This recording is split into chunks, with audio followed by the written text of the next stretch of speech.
Hello and welcome to Beyond Day Zero with me, Mark Day.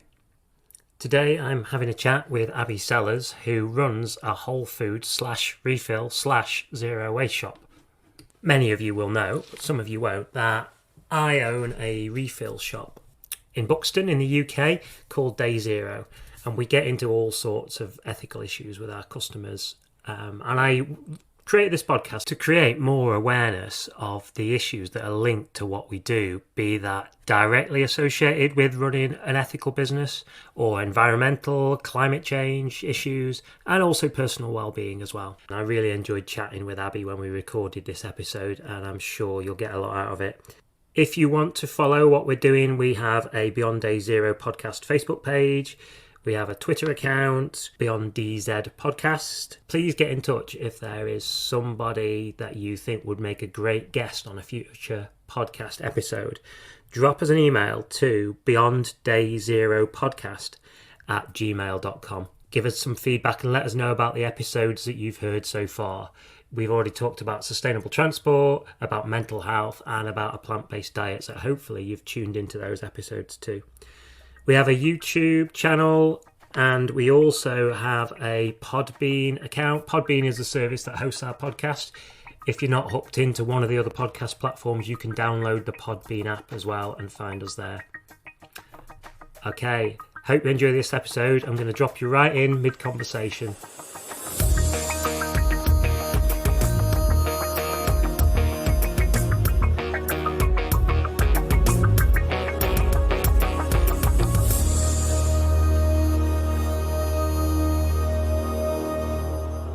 So just to rewind a little bit, I'm talking with Abbie, and we've already been having a good chat for like the last 20 minutes or something. Oops. Sorry, I just completely knackered up your schedule. No, not at all. I knew this was going to be a very sort of conversational and it would flow quite well, as the last 20 minutes has proved. So, hi Abbie, officially. Welcome to the podcast. Hello. So, well, we have something in common because Abbie is an owner of a Whole Foods shop in Ramsbottom. Do you want to just say who you are, what it's called, how you got into it as a bit of an intro? Yeah, so my name's Abbie. I run Plentiful Wholefoods over in Ramsbottom near Bury. We opened 2.5 years ago now, I want to say. Back when we first opened, it was the first zero waste shop in Greater Manchester, so we were exclusively plastic free in everything that we sold. It was absolutely tiny. I just basically decided that the job I was doing at the time, I worked for a conservation charity. I loved what I did. I'd studied conservation since I went to uni. I was super passionate, but I wanted something that was my own. I think running a business had always been in my blood, but I didn't want to have a business that had a negative impact on the planet. I wanted to teach people how they could make changes in their life without them having to get confused. Like at the time, a bamboo toothbrush was so innovative, like no one used bamboo toothbrushes, and so it was a completely different time then. But anyway, over the last couple of years we've upsized, we've kind of changed tack slightly. We do still have all our plastic free offering in terms of the grains and the dried stuff, but we're a bit more holistic now, so we sell all the packaged foods, everything a corner shop would sell, plus organic fruit and veg box scheme. It's just a general all-round ethical, yummy Whole Foods deliciousness shop. Yeah, and you were one of the first, weren't you? Really, you say first in Greater Manchester, but in the UK when you opened, there weren't many at all. Was it? I don't know. Was it only a handful then? You were really. Yeah, I want to say there was Earth Food Love in Devon who definitely kicked it off. I think personally. There's the one in Birmingham, what they called? Clean Kilo? Clean Kilo, thank you. Yeah, Clean Kilo. They opened just before me, and I'm pretty sure there was maybe one or two. But I feel like the time that you and I opened was the time where it went from none to like 100 super quick. Yeah. And now it feels, I used to get so many people coming into my shop asking for advice, and now I don't really get anyone. I feel like there's so many zero waste shops to visit in locality that it's yeah, it's kind of growing steadily now, Yeah, definitely. for It's sure. you could almost keep a count. I remember, like when we were opening, and afterwards for a few months, you could keep a count, kind of roughly how many there would be or there were. And Yeah. now I have no idea. No, same. It must be what, like, I couldn't even tell you. 500? No, less. Yeah, I don't know. 200? It could be that many. It could be that many. And you were right. Was it you were right on the back of the Blue Planet 2 stuff? So it was really Yeah. when the public consciousness just like everyone just woke Yeah. up really to ocean Mm, pollution, didn't they? yeah. So I think the timing for fulfilled slash plentiful was absolutely spot on. I think it wasn't necessarily on purpose, but I think that's what gave me a little jolt into, I guess I'd started planning the shop and then, I wasn't sure again, that whole self-doubt thing, like, is it going to work? Is it not? And then I went on holiday and I saw this plastic pollution on this beach. It was on the coast, essentially facing boat traffic from Europe.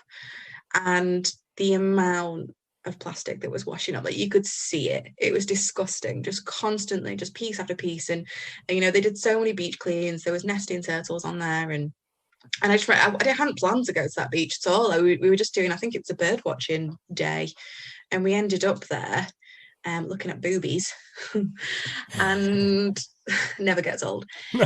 And we ended up there, and I think at that moment I was like, right, shit, yeah, no, this, yeah, I've got to do it. I've got to do it. And then I feel like Blue Planet 2 was that summer, and then I opened in the Yeah. September, I think. But the timing, yeah, it was so fresh in people's minds. Schools were just starting to cover it, and we had so many teachers coming in and asking for visits. I feel like partly it's all been diluted slightly, especially with COVID, which is kind of sad. I really hope the impact hasn't gone, because it's still just as much of an issue. Yeah, I feel exactly the same, and it's frustrating. I'm quite happy to admit that it's Yeah. frustrating because it feels like I feel like I know but can't prove that it has been diluted, and I can understand the fear aspect of living in a pandemic, Mm-hmm. but it's the powerful companies that have kind of, sucked people back in through convenience to Mm-hmm. shopping with them, and people still genuinely care. And I don't know, I can't quite put my finger on what has happened, but something has definitely happened. We personally in lockdown at a time where I initially thought, we'll be busier because people will be evaluating and thinking about their lives, and they'll be thinking, oh shit, this is really bad. And almost their consciousness is pricked, and they'll start to think about their futures. And then Mm-hmm. we went quieter, um, Yeah. and which has been difficult. I mean, what's your experience been of generally how it went? I know you've done some stuff in the pandemic that you know Yeah. you'll tell us about as well, but Yeah. So, well, back at Toilet Roll Gate, we were last March. It was a December levels of take-ins. It was mm, mental. Like, I remember one day, it was just so insane. I'd shut the shop and I'd cry. Like, and it wasn't nice busy. It was yeah, busy like the wrong reasons. Nobody cared what they were buying. Like, we saw so many new customers come in, and they did not give a toss what we did. It was a case of, we've heard you've got toilet roll, no one else has, and yeah. like, obviously I'm grateful for the custom, but we had like a maximum number of toilet rolls you could buy, and people would still lie about how many they'd had or come in twice, and it was just a horrible experience. God, I Um, forgot. I forgot when we did that. What we did. Oh, oh, yeah. God, yeah, being a small independent shop with stock left, like, I it was. accidentally, actually, a few weeks before, or I hadn't updated my stock levels for pasta, so I'd ordered the same amount twice. And I was so grateful that I had like 80 kilos of pasta. It was the best mistake I've ever made. But anyway, yeah, so it was really busy in the run up.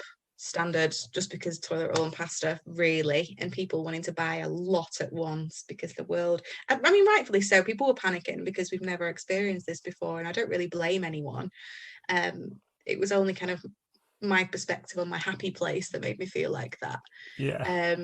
So then we closed because of how much uncertainty there was, and I didn't want to put my staff at risk. Really, we didn't know what COVID was, so I shut for a bit. We did the veg box scheme for the first time. Really, it was quite disorganized. I mean, for me, it worked really well for customers. They just collect it at the back of the shop and then have all their add-ons, and it was great on the They didn't outside. see But you running around yeah, inside frantically. Where are the pumpkins? literally, yeah. It just in the background, it was a lot. But then we reopened again in the end. We redesigned the shop. We saw essentially that people didn't want to go to the supermarkets. So if we could, this was the turning point, I think, for Plentiful, was if we could create a shop that sold, 80% of what a supermarket does. I mean, we don't sell meat, but I mean, we sell cheese and things now. If we can essentially sell things that a supermarket does, people then don't have to go to the supermarket. Brilliant. That's how it started. It was kind of for the community, so they didn't have to go to a place where they felt frightened. But then we realized, hang on, if they're not going to the supermarket and buying Tesco value, I don't know, pine nuts, that I just thought of one thing that's got a problematic kind of ethical background, but they're buying ones that are organic and they're from us, or they're buying, they're not buying Tesco's oat milk, they're buying minor figures or whatever, and they're supporting, therefore, more ethical companies, and they're supporting a smaller business. They're not piling money into a massive corporation that's really, really contributing to a lot of, pollution, unfair everything. Yeah. Then that's great as well. So that was, I think, the big turning point for us. I've totally sidetracked. We I think having all the new options for people has made us, we're doing well, I'd say now. I think because we introduced a lot of comfort foods and chocolate and the sourdough bread and treats, I think it was quite good timing that people couldn't eat out anymore and everyone was bloody miserable because we're all stuck in our Yeah. houses. So we were able to kind of create locally made, organic, vegan, delicious treats. And like Tony's Chocolonely, for example, like slavery-free treats that people could treat themselves to, be ethical without even trying, and support a local business again without really trying.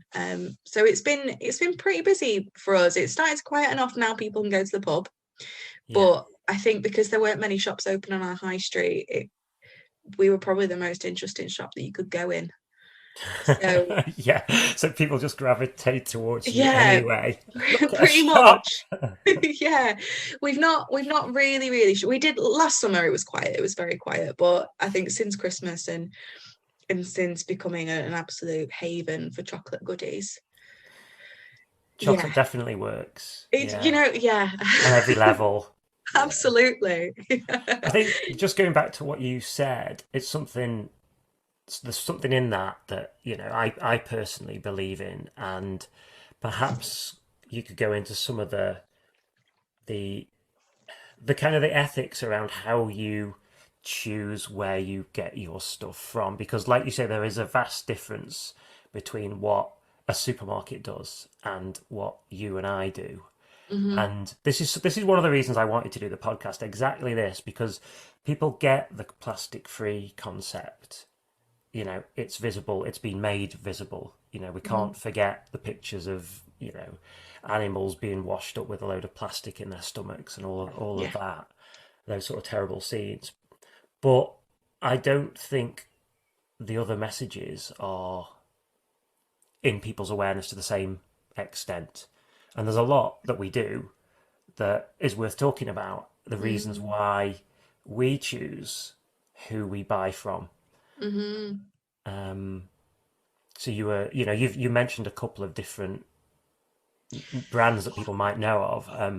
All the yeah. Well, dip into some of that for us. Because I think, you know, it's all really good stuff that, Yeah, I think well, my first port of call is my main wholesale suppliers. I trust a lot of their decisions.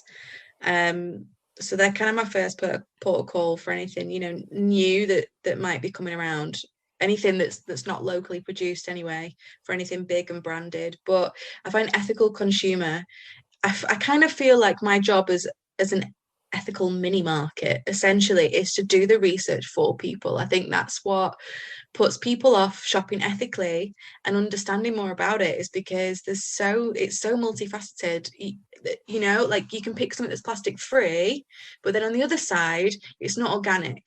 So you're like, well, which matters more? I yeah, don't, or you can pick something that's plastic free and organic, but they've had a massive they keep getting massive investment from Trump supporting companies.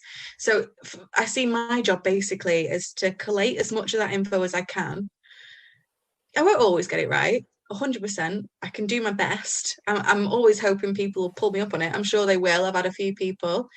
Um, and I've always kind of got a reason for the companies that I therefore choose to support. Like there was Tony's Chocolate Only, for example, we're in the media recently because of them using a big processor that Cadbury's and all the big nasty chocolate companies use.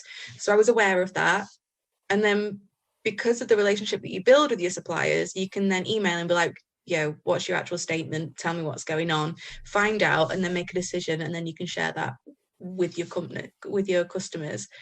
I think doing the hard work of picking what brands to stock is the most important thing that I do yeah. from the shop perspective anyway. Do you like that stuff? I really like that aspect of Yeah. it, to know that you've been through that process and you can be, like you say, you can't be perfect and there will be stuff Oh that God, yeah. we change in the future. But to know that you've done the hard work so people coming in don't have to Yeah. is a good feeling. Yeah, totally. It's kind of, for me, it's like a net reduction in environmental impact. People might come in and they're not interested, like, they just want to come in because we sell fizzy drinks and they're hot. But they start coming in more and more and they don't even realize they're making a better impact with their money, Yeah. because then they're not having to try to do it. And I think that's something that I've always wanted to do as an absolute. I'm so lazy. Apart from apart from with my business, I am so lazy. I'll Yeah. recycle and and I'll do my best ecologically speaking and with the shop.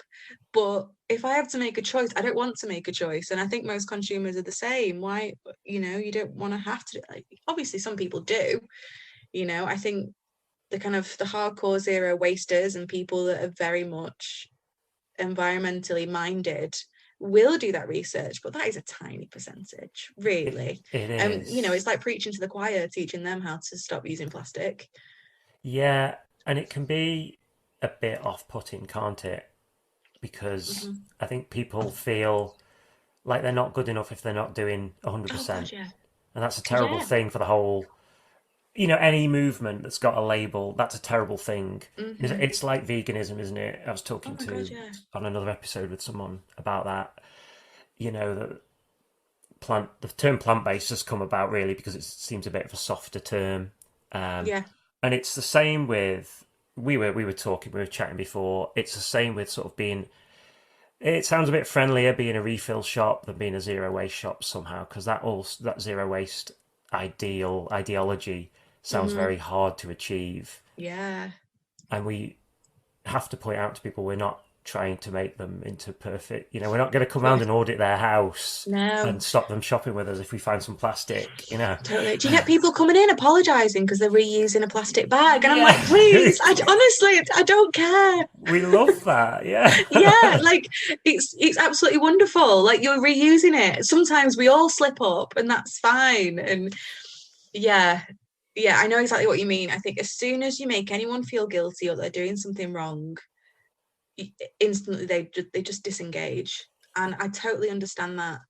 You know, I really, really do. I've gone through phases with veganism myself, and I find that in the phases where I'm eating dairy, if someone tells me something about veganism being better, I'm well aware of the facts around that. I 100% am on board, but instantly I feel, I feel it's the guilt that does it. It makes you feel slightly resistant to the message because, or maybe it's not guilt, maybe it's, I don't know, for me with that it's guilt. So I understand you do instantly become resistant to something that makes you feel like you're not doing it well enough or that it's difficult. Yeah. So yeah, I totally agree. I'm glad to actually hear that from another zero waste shop, well, another refill shop. I still call them, I can't help Yeah, it, it's been 2 years and I still say it, but from another ethically minded business. yeah. I wonder what customers really think about the life that like Holly and I live, whether they think it's perfectly plastic free, Mm-hmm. uh, and they're sort of aspiring to be as good as they can get, as far along that road as they can get. And I think it makes, I don't know whether it puts us on a pedestal a bit. I think maybe that's a bit unavoidable Yeah, when we put ourselves in the position of owning an ethical business, yeah, because you're there, like you say, you're there to do a lot of hard work, and it's an educational thing as well, isn't it? You're there to help people and educate them about some of the issues mm-hmm. that we're looking into that they don't therefore have to, and which are very, very complex issues, as you were saying. And Mm. that comes up so often, doesn't it? In the stuff in the shop, it comes up in our shop. I'm sure it does in yours. About like, well, exactly like you said before. Well, there's plastic free or there's organic, and how do I choose? And you just have to go. Well, they're different issues, Yeah, so you can't say that is better than that. You just have to do your best, and with the awareness that you have of both things, yeah, and yeah, and where you put your, well, ultimately it's that message as well about where you put your money is really, really important. And I don't oh think god, yeah. people realize quite how important it is with everything that you buy, Mm-hmm. that you really do have it's a vote for a future over an alternative future. And I Yeah, don't think we realize that. yeah. What do you think too? Sorry, I'm taking over, Do it. but it's something I thought you might mention, and I've just it feels like it's coming on. Sorry, I've got a really creaky chair. Um, to supermarkets like M&S and Asda and stuff doing the refill sections.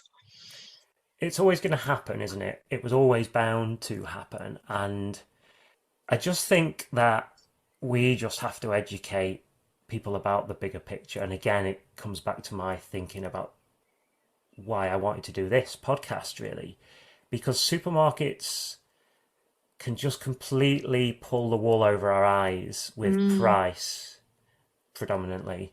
They will sell stuff cheaply, and that feeds into our fears about wanting to hold on to what we've got, a very sort of conservative view of the world. Protect what you have for fear of losing it in the future, and people are primed to look at price, yeah, and they will jump on whatever bandwagon, whatever's doing well. They will jump on it. I've been having conversations with a friend who's got a bottle shop, and he was talking about how lots of small breweries are being targeted by supermarkets for deals now.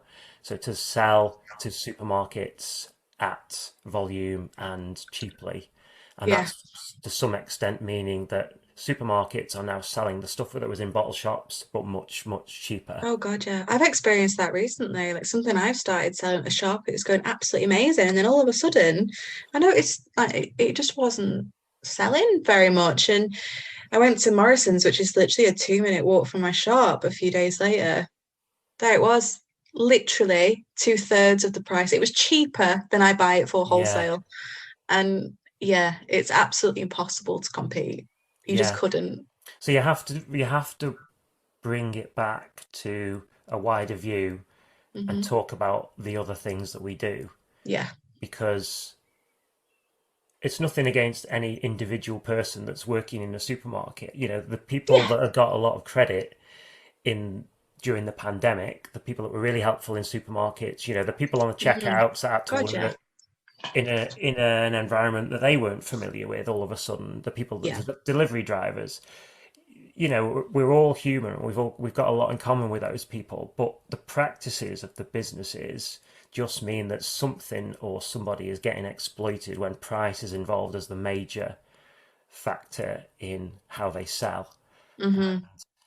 We have to talk about what we've learned about the pressure that's put on people elsewhere on the planet, or the Yeah, pressure that's been put on the environment because of practices like those, because of practices of companies like those. yeah, Um, and it's an awful thing, really, that we're fortunate to be living the lives that we do in the UK. And obviously, there are people in pretty horrendous situations in this country, but the majority of people aren't. But there are, people who live very hand to mouth in hmm, other countries, in developing countries around the world, yeah. because the Western world is putting pressure on them and basically extracting their wealth. Oh my God, yeah. How can you sell a large bar of chocolate for 30p? Yeah, Who is getting paid there? Because it's certainly not the cocoa farmers. yeah, yeah, Yeah, I think it's really difficult now to know the true worth of an item. yeah, It's it's yeah, to actually understand how much something should cost. Like same with the fashion industry, how can a t-shirt cost £2? Really? Oh, and then you see a company that's charging more and it's organic cotton, it's fair trade, and you think, God, that's really expensive. It's like, no, that's how much it would be yeah, if everything, if the carbon was offset, if people were paid fairly, if a company was paying, the right amount of taxes. yeah, That's what the actual cost is, and yeah, it's really difficult. But with the gravity bin things in supermarkets, I always just feel like that's it was a pity because from someone, I did the plastic. Oh my gosh, what's it called? My memory is shot out today. Is it With plastic free Ramsbottom, when you give back your plastic for plastic. communities and all that? Oh, yeah, yeah, yeah, Yeah, and yeah, you give back the plastic. So we did an event through Plastic Free Ramsbottom with that, and it was very much something. The amount of emails I've sent to supermarkets about reducing plastic. Never once did I ask for them to reduce their plastic on the grain aisle. It was always things that were really uselessly packaged, or just tiny little things that didn't need to be there. Like peppers being cheaper in a 3-pack. I remember once yeah, just standing there and looking at the cheaper 3-pack peppers. It was actually the day that I'd viewed my first shop premises. I was just stood there like so overwhelmed because I was so annoyed about it. But it did feel like when they've started doing this, it's congratulations, you found a trend. And it was almost, you can take it as a bit of a compliment because obviously they can see that zero waste shops, like refill shops, are, you know, a, a big, I can't really say competitor, but a threat, I say, yeah, maybe not, or an opportunity anyway to look more ethically minded. So, it's kind of a compliment in that way, but at the same time, we never asked for that. it's yeah, it's why have they skipped the pepper thing? yeah, And just gone straight there. Like that's cost them so much more, surely, than a few bashed peppers. yeah. It's that, isn't it? It's that it can. It would And be a hats off shame. to him. Yeah, yeah. It you would be a know. shame if it convinced people that they were a good place to shop. Really, Mm, if and it in some ways it would kind of. I feel like it would. People wouldn't then see some of the other things that are going on, like the peppers in plastic that the triple pack of peppers. If they're going in and using a gravity dispenser, oh, this is taking this away in my own tub. But so I stopped yeah. caring about the rest of the issue. Yeah. I just okay. I'll just hate supermarkets. I'll just let's just No, come same. right That's out what with it comes down to. It was just it. just an open way for me to start slagging them off. Yeah. Yeah. Yeah. Yeah, it is exhausting. Because they have Yeah. such influence. I think that's why it is. It's because they have such a massive influence. And I still shop at supermarkets. I'd say I get 90% of food from my own shop. Yeah. And probably 10% each week. I'll spend a fiver at the supermarket or something. So I know how much power they have because I still go there. So I kind of feel like they should have more responsibility. Well, yeah, it's where we've got to get to if we are going to fix the problems that we have. then they have to take responsibility. And it Yeah. just seems currently that all, okay, I won't tar everybody with the same brush, but a lot of big companies are after appearing to do the right thing because then they can shout loudly about the fact that they Yeah. are. Yeah. Yeah, Uh, it's essentially greenwashing, I think, a lot of it. And it's my biggest bugbear.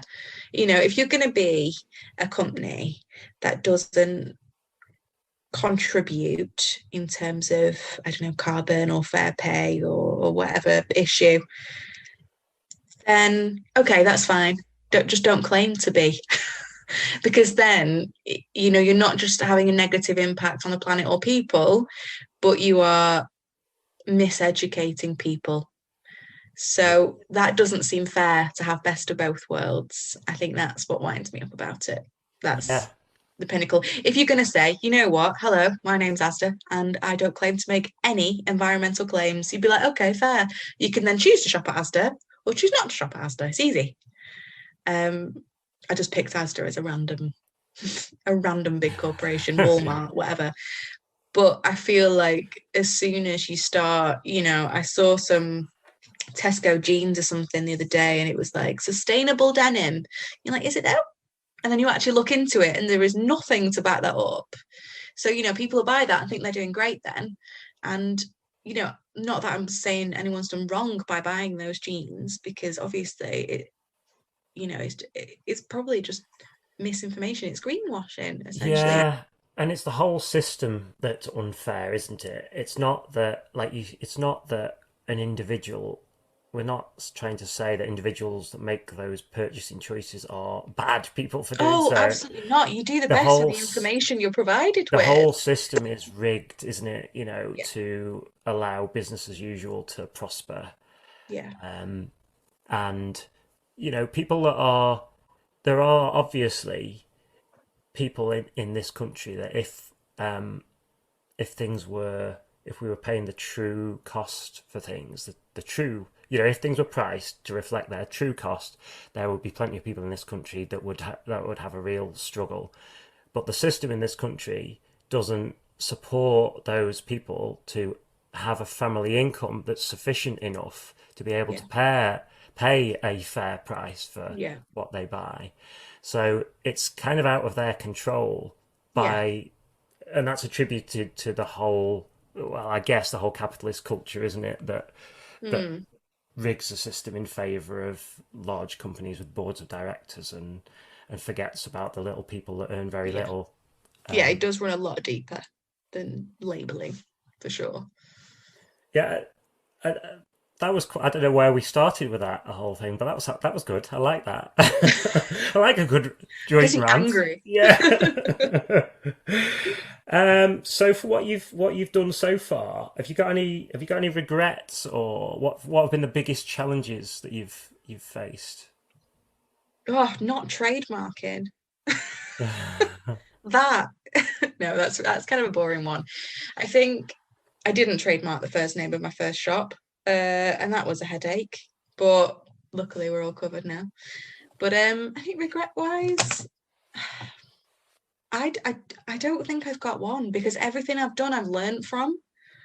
I think had things not happened the way they did, I wouldn't have had the experience that I've got now in order to kind of meet that balance between having, a successful commercial business, but also being equally as ethical and not feeling like, I'm slipping up or I'm losing out. So I think no, regrets wise, not so much apart from the trademark, Yeah. which I'll never forget. But you, as hard as that must have been, I guess you just went for it and, well, relaunched yourself with a new name and got on with Yeah. it. Yeah, exactly. Yeah, picking that new name was fun. It's like, what do you do when, it's like if you'd named a child and then all of a sudden you're told, no, sorry.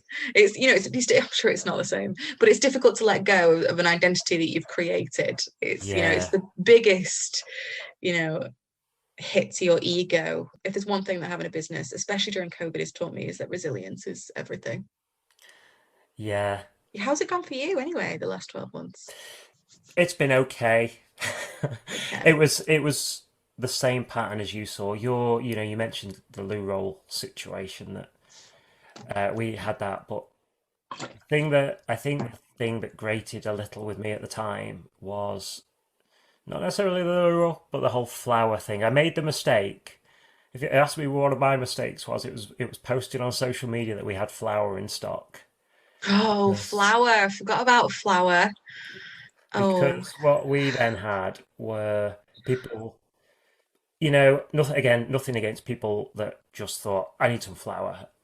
Fair enough. They needed some flour. They wanted to make some bread or whatever.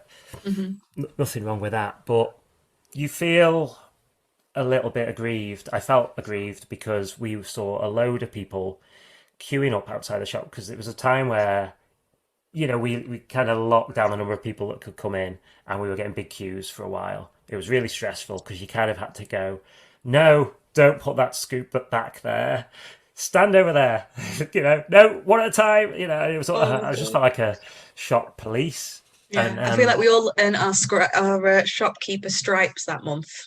we would get people that would come along after flour who I'd never seen before or since because they only came to us because after they'd done their supermarket shop and couldn't get it, Yeah. and that was just a bit like I kind of felt like I wanted to say no, you can't have your flour.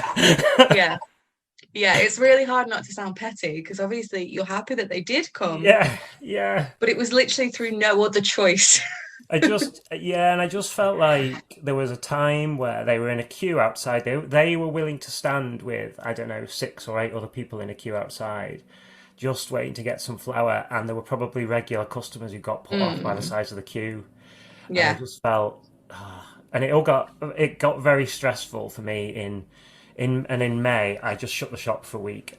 I was in Fair. there. I was in my own for a while, and I just couldn't stand it. Yeah. Um, and then it was quieter last year. Christmas was quieter than before, and this year hasn't really got back to what I thought it would. We've changed what we do a bit, Yeah. and that's helped, but it's not like the first 16 months of after opening. We were flying. It was kind of building and building, and I was genuinely thinking, right, bigger shop or second shop. hmm And then the last 12 months has just, I don't yet feel that we're in a position where that feels still like the right thing to Yeah. do. Although I have pretty much filled the shop that we've got now, so I might have to take that step at some point. You'll find a new shelf somewhere. You'll Yeah, make one. I've there's said that always, so many times. yeah. I was No, gonna say, do you think that the tourist kind of situation will improve this summer? Do you yeah, think? I Help? think now my view is let's see where we are at the end of the summer because it should be a different summer. Yeah. A lot of people And won't be going abroad, will they? So, no, and I don't want to carry on looking at. I've decided not to carry on looking at short-term trends. When we had like now we're in a lockdown, now this rules change. It affected people every time, and I'd be sitting in the shop and thinking, right, why is it quieter this week? Or maybe next week will be better. Or then there's another rule change and something unexpected happened, and it drove me mad just analysing it all. yeah. So I feel like now I can take a little bit of a step back from that and go, okay, let's leave it till the end of the summer and see where we are then. Yeah.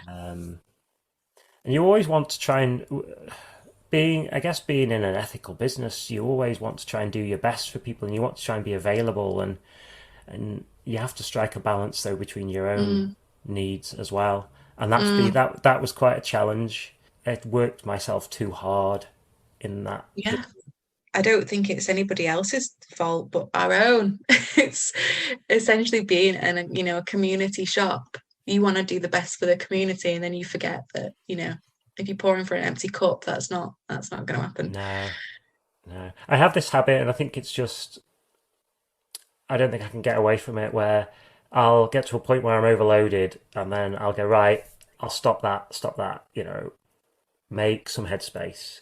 Things will start to feel a bit better, and then I'll fill that up again. Yeah. something else. I know what you mean. Yeah. When I shut during COVID, I remember talking to a few customers about it and they were like, finally, Abby, thank you for that you look a mess. And I was like, why did no one tell me this? Like they were like, oh, I Oh, think that's such a good idea. Look at you. And I'm uh, just there like, why did no one tell me before I looked like this? yeah. Before I looked like I wanted to burn my own shop down. Why didn't someone tell me that I could stop? Yeah, absolutely. I definitely had that conversation. I shouldn't say that just in case if ever we do have a fire at the shop, they'll think it's arson. What happened there when that shop burned down? Yeah, Oh yeah, lockdown yeah. number one happened. So, what are you doing next? There's a couple of things that you're working on and you've got coming up. Do you want to talk about those things? Yeah, so I'm planned up to the end of the year pretty much. So we've got the online shop. So I'm going to do a lot of behind the scenes stuff with that. Redesigning the online shop and the website. Veg boxes have launched now for local delivery and collection. So our What first radius is that then? How far away from your shop can people get a veg four box? miles, Cool. 4 miles from Ramsbottom. So that kind of covers down to Bury, up to Rottenstall, probably over to Rochdale, and then our end of Bolton. So we're doing that, and then also the kind of I'm starting small with I've got a few clients so far with the consultancy stuff, but I like to kind of work one-on-one, and then hopefully next year have a bit of a program and something that people can join as a group once all the restrictions are gone, to kind of learn how to not necessarily a refill shop, but an ethical store and how to kind of run that. So those are the big three things for me at the moment.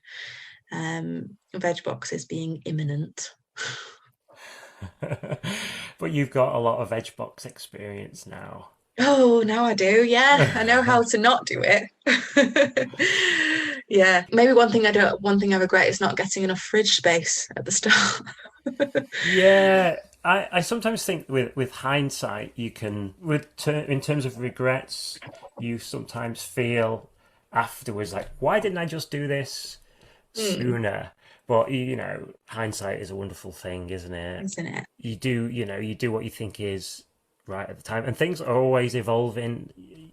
I'm sure the things that you're talking about that you're going into, that's kind of evolved with you along the way, hasn't it? It's not like something you aimed at particularly from Yeah, day one. So yeah. what made you really interested in the business consultancy side of it? A better term for it is kind of more mentoring. And I feel like I've made or come very close to making so many mistakes and done so much research during the time when my shop's been open. I realized had I known what I knew now when I opened my shop, I would have saved thousands of Yeah. pounds, thousands, and months of Google. And I just get asked for it so much free advice. And you know what? I've given quite a lot of away, and it got to a point where I think the reason mentorship and consultancy works so well is, without sounding, I shouldn't be ashamed that I'm charging for it because I'm not at all. When people invest money, they're invested, if you know what I mean. And there's kind of an understanding that they do the work and you provide everything you can. And there's things that I give away with the consultancy mentorship side that I wouldn't tell anyone really that just asks me, but I can kind of we've got a contract between each other, and it means that I can kind of really provide something that I've not probably given away to just about anyone. And I get such a buzz from it. I absolutely love it. Whenever, a member of staff I've got really wants to start a dog walking business, and she thinks I want to get rid of her now because I've told her exactly what to do. I've done so much research with her. I just really want to, I think, because you'll understand the buzz that you get when you start a business and people start buying from you and caring, and it's exciting, and you just feel so proud that you've created something from nothing. I really want other people to feel that as well. Absolutely, yeah. It's fantastic that you're doing that for others in your position. Hey, something else I wanted to ask you. Why do you think we get so many women getting involved and so few men? Whether it's because, I don't know, gender roles mean that women are more used to doing the food shop. I mean, I know obviously it's changed dramatically over the last kind of 50 years, but I still think those gender norms are still there quite a lot. And, you know, I don't think men don't care. I mean, you're a walking, living example that men do care. It just seems statistically that it is still slightly that way. And I think with Plentiful, weirdly, when we were a plastic-free shop, I'd get in maybe 2 men a week max. You know, out of like tens and tens of women to one man. Now we're a whole food shop, and we don't advertise as a zero waste, plastic free, whatever. I mean, we still very much, you know, advertise as ethical, but we've got more of a local, good quality food focus going on. If you were to just walk past, we have about a third men now. Okay, It's interesting. Yeah, so different. Just a slight change of branding. I don't know whether there's connotations of environmentalism and it not being for men. I don't know. I think it really does need to change because, you know, I don't want it to be that way, and I never try and advertise to women. But statistically, that seems to be the vibe that I really get. How about you? It definitely is exactly the same. In fact, I played about with some advertising on social media, and it gave some demographic profiles back in terms of number of people that had seen an advert. I hate doing that stuff. Don't like it at all, but I tried it out. And it showed like it was on Facebook, and it showed the split of people that are on Facebook in the different demographics, the different age groups, and then it showed what our split was for people that had responded to the advert, and it was so different. Yeah, It was having a look now. it was like 90. I'm sure it was 93% female and 7% male was, I think, the ratio, compared to roughly on Facebook it's something like 42 58 42 48 52. It's unbelievable. That there's just something about maleness. It's a very odd thing. Yeah, it is absolutely the same though. Perhaps not quite as skewed with people that walk through the door. It's perhaps not quite as skewed, but I don't know. It's probably something like 80-20, I think, for our shop. Yeah. I'm wondering maybe whether it's kind of to do with having young children. And so I find that I get of young parents come in and they'll explain to me how, you know, they didn't tend to care too much about organic or the environment, but then when they had the children, their whole outlook changed because you're thinking about the future for, you know, your loved ones then. I'm sure there's all of that involved. It's So many it's psychological. we'll pick that apart another time. Yeah. It's I'll too tell you much. what, before we or to wrap up, going back to the shops that we have. So there will be people that there are always people that are starting on following the idea of trying to reduce waste or doing things, shopping more ethically.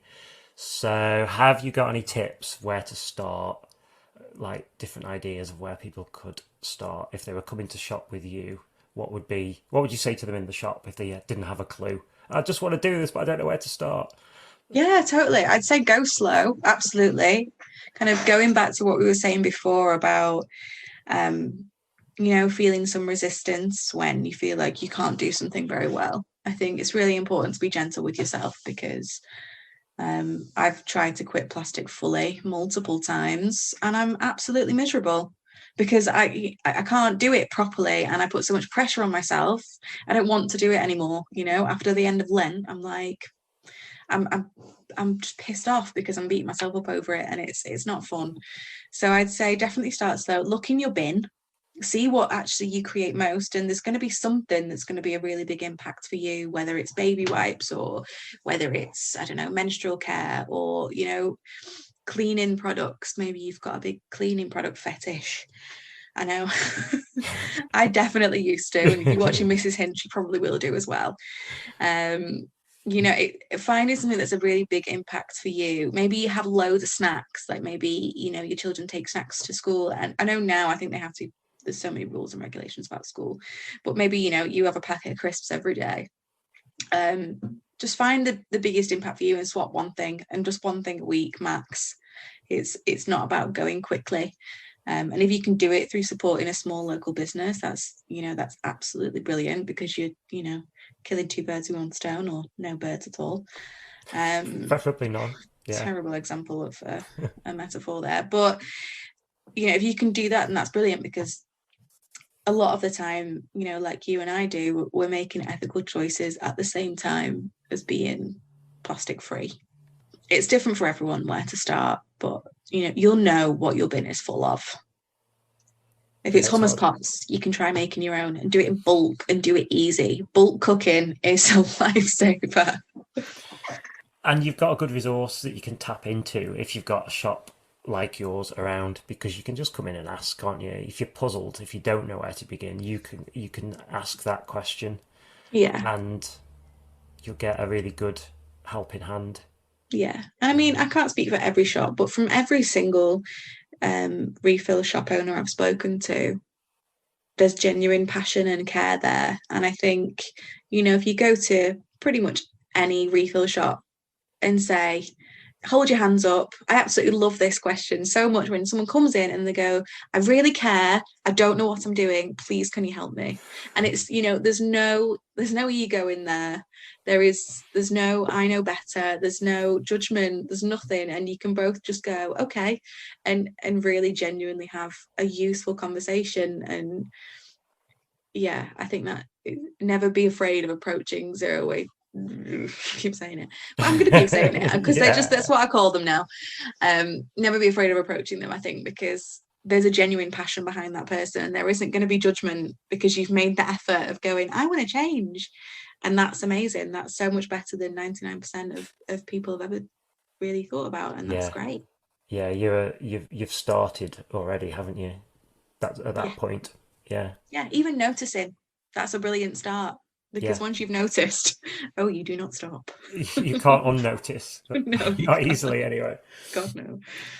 Thank you, Abbie. Is there anything else that you wanted to mention before we finish? No, I don't think so. Just wanted to say well done you. It's really nice chatting after a couple of years when we've both been up and running, and nice ace. I'm so glad to see you. Yeah, I've loved it. It's been nice to see you too, and maybe we'll do it again. Oh, no, I would absolutely love to. Yeah. All right. Sure. Thanks, Abbie. Thanking you. So, did you enjoy that episode? I certainly did, and I hope you got something out of it too. If you'd like to give us some feedback about what you thought, all the links are in the show notes for this episode. Anything we talked about that was relevant will be linked there too. Get in touch, let us know what you thought, and do let us know if there's anybody you would like us to feature in a future episode. I've got some more great episodes coming really soon. There's a great chat with Rachel Everett, who is running a local rewilding project. We talk about the transition movement with Phil Frodsham, and we've got a chat with Ryan Proctor, who's a good friend of mine, who is heavily involved in work to try and reduce air pollution outside schools and educate parents and children about those issues. Thank you for listening. See you on the next episode.